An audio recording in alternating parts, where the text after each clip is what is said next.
¿Sabías que Jesús reveló detalles sobre Satanás que podrían cambiar por completo tu perspectiva sobre el mundo espiritual?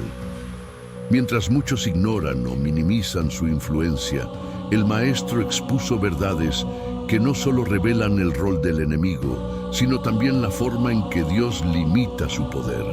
Quédate con nosotros para descubrir 4 hechos sorprendentes que quizás nunca habías considerado y comprenderás por qué la victoria de Cristo es la verdadera esperanza ante cualquier embestida del adversario. Jesús habló con claridad sobre la existencia de Satanás, revelando aspectos que muchos desconocen. Uno de los primeros hechos que compartió fue llamarlo el enemigo o el malvado, tal como se lee en Mateo 13:39 dentro de la parábola de la cizaña. En esta historia, el Hijo del Hombre siembra buena semilla, la cual representa a los hijos del reino, mientras que el enemigo siembra cizaña entre el trigo. Esta cizaña son los que pertenecen al maligno, el campo es el mundo y los cosechadores son los ángeles.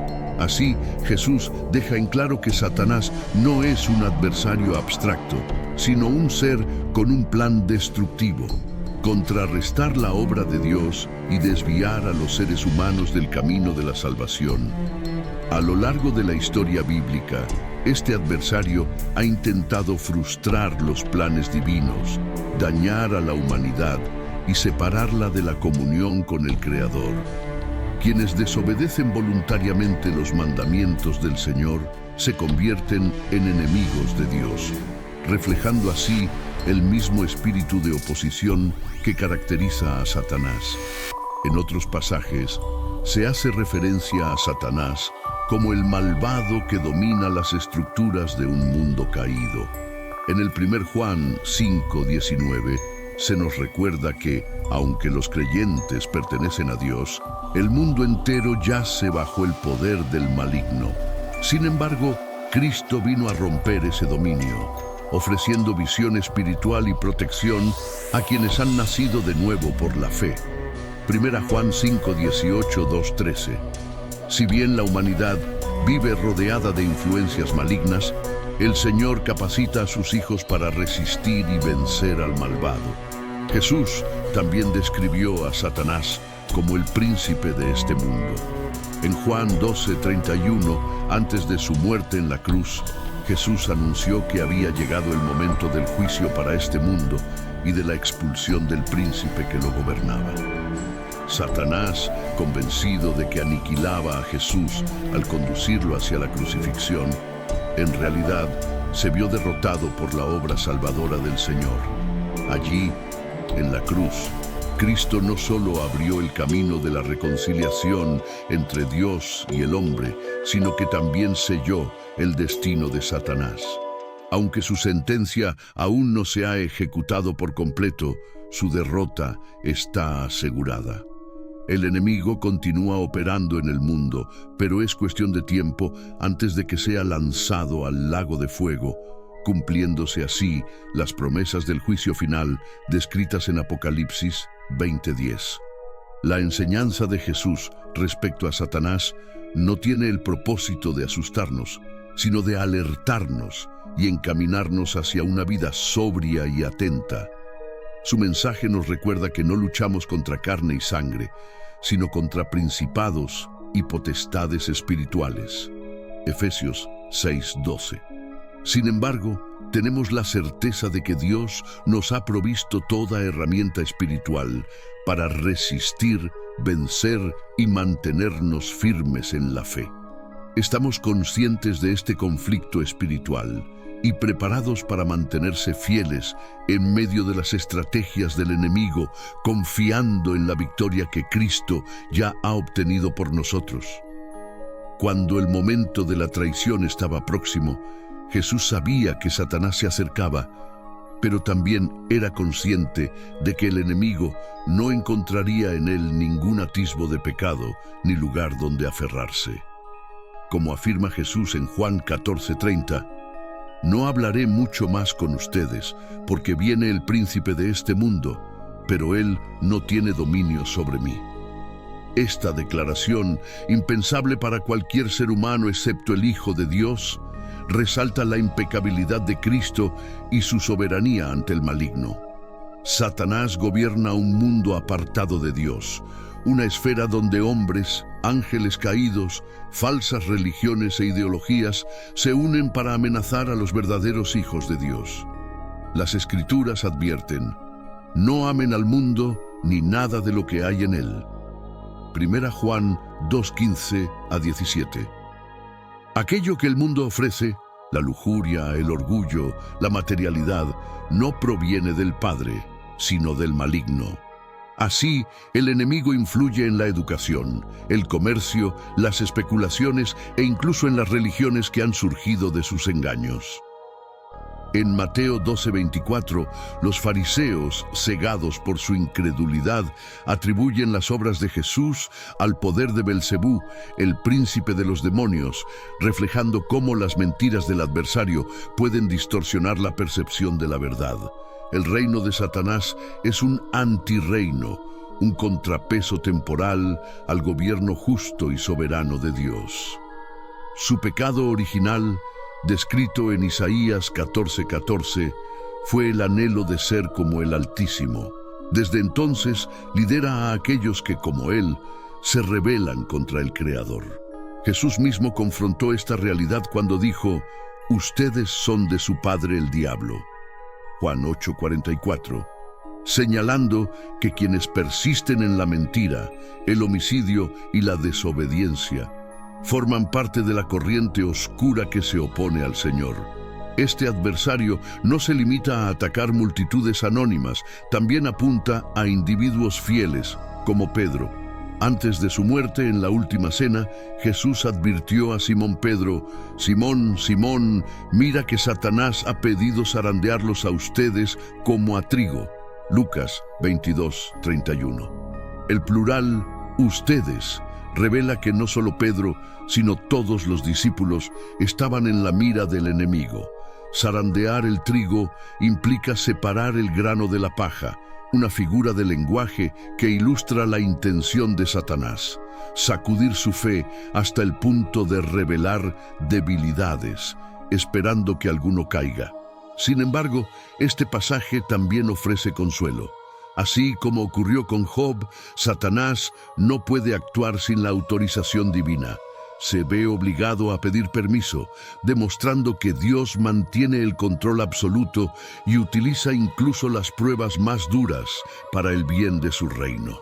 Con Pedro, como con Job, el enemigo intentó derribar, pero el Señor se mantuvo como el garante soberano de la fe de sus siervos. Lo que Satanás propone para mal, Dios lo transforma en crecimiento y fortaleza espiritual. Reconocemos este patrón en nuestras propias luchas. Si Satanás necesita permiso para ponernos a prueba, ¿no nos invita eso a confiar en que el Señor, en su sabiduría, usa incluso los ataques del enemigo para moldear nuestra fe y hacernos más fuertes en medio de la adversidad? Jesús describió a Satanás como el acusador que busca destruir la fe de los creyentes, tal como lo vemos en Zacarías 3:1, donde el adversario se presenta acusando a Josué, el sumo sacerdote, ante el ángel del Señor. En el 1 Pedro 5:8 se nos exhorta a ser sobrios y a permanecer alerta, pues nuestro enemigo, el diablo, ronda como león rugiente buscando a quien devorar. Esta intención de zarandear a los discípulos como a trigo describe la violencia con que Satanás desea filtrar, debilitar y despedazar la fe del creyente. El ladrón vino para robar, matar y destruir, pero Jesús vino para darnos vida en abundancia. Juan 10:10. El propósito de Satanás es aplastar la fe, mientras que el del Señor es fortalecerla y hacerla fértil, incluso bajo las más duras pruebas. En Lucas 22:31 a 32, Jesús advirtió a Pedro que Satanás había pedido permiso para sacudirlo con el fin de quebrar su confianza, pero el Señor oró por él para que su fe no faltara. Aunque Cristo no prometió evitarle la prueba a Pedro, sí le aseguró intercesión divina. Así como la iglesia primitiva necesitó la experiencia de un Pedro restaurado para ser fortalecida, nosotros también necesitamos las pruebas para crecer. Hechos 14:22. Nos recuerda que debemos pasar por muchas dificultades para entrar en el reino de Dios. Y Santiago 1:2-4 nos anima a recibir las pruebas con gozo, sabiendo que producen perseverancia y madurez espiritual.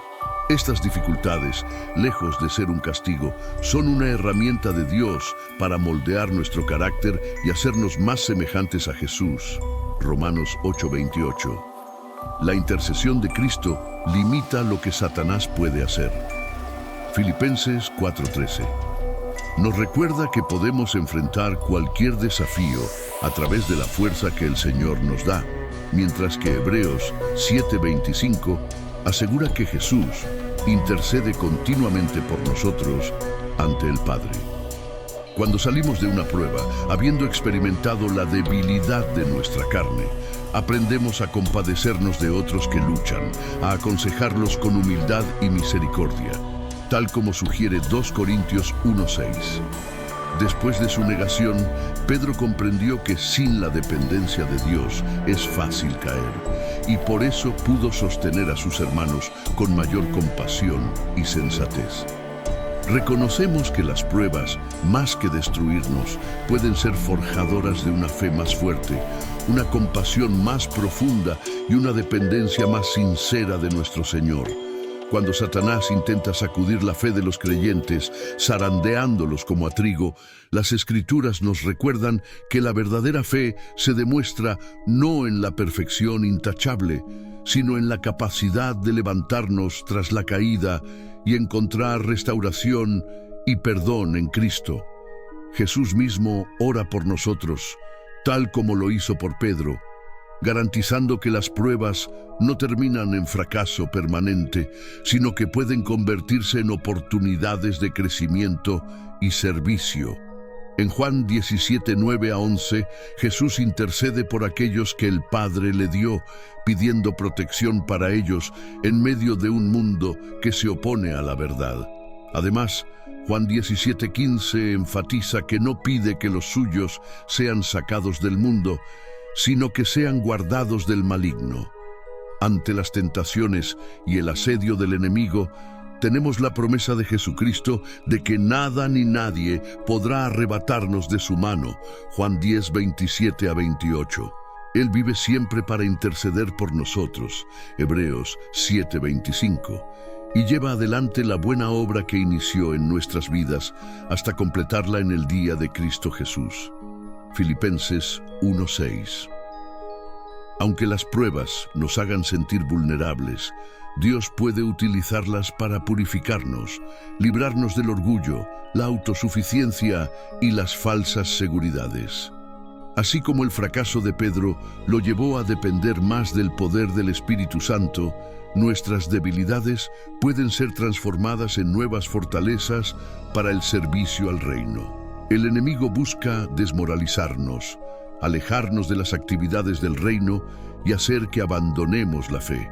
Pero Dios, en su misericordia, convierte nuestros tropiezos en oportunidades para la madurez espiritual. Podemos salir de las pruebas con un corazón más humilde y compasivo, listos para fortalecer a nuestros hermanos, tal como Pedro lo hizo tras su restauración. De esta manera, la alegría en las promesas de Dios no solo nos sostiene a nosotros, sino que se desborda hacia los demás, llevándoles consuelo y esperanza.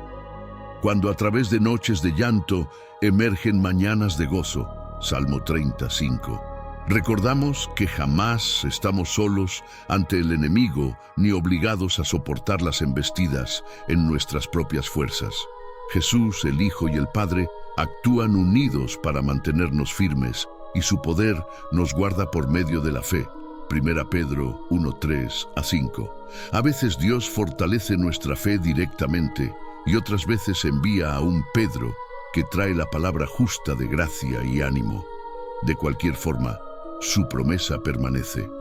Ningún ataque del adversario podrá separarnos de su mano poderosa. Reconocemos en nuestras propias pruebas la mano soberana de Dios, utilizando incluso las tentaciones del adversario para forjar en nosotros un carácter más firme, una fe más sólida y un corazón más dispuesto a servir a los demás. Gracias por haber llegado hasta el final. Nos gustaría que en la caja de comentarios compartas una oración, tu versículo favorito, una alabanza a Dios o un mensaje de bendición para aquellos que, al igual que tú, necesitan un mensaje de aliento. También puedes echarle un vistazo a la caja de comentarios. Tal vez leas algo que te inspire y te ayude a seguir adelante. Muchas gracias. Que Dios te bendiga.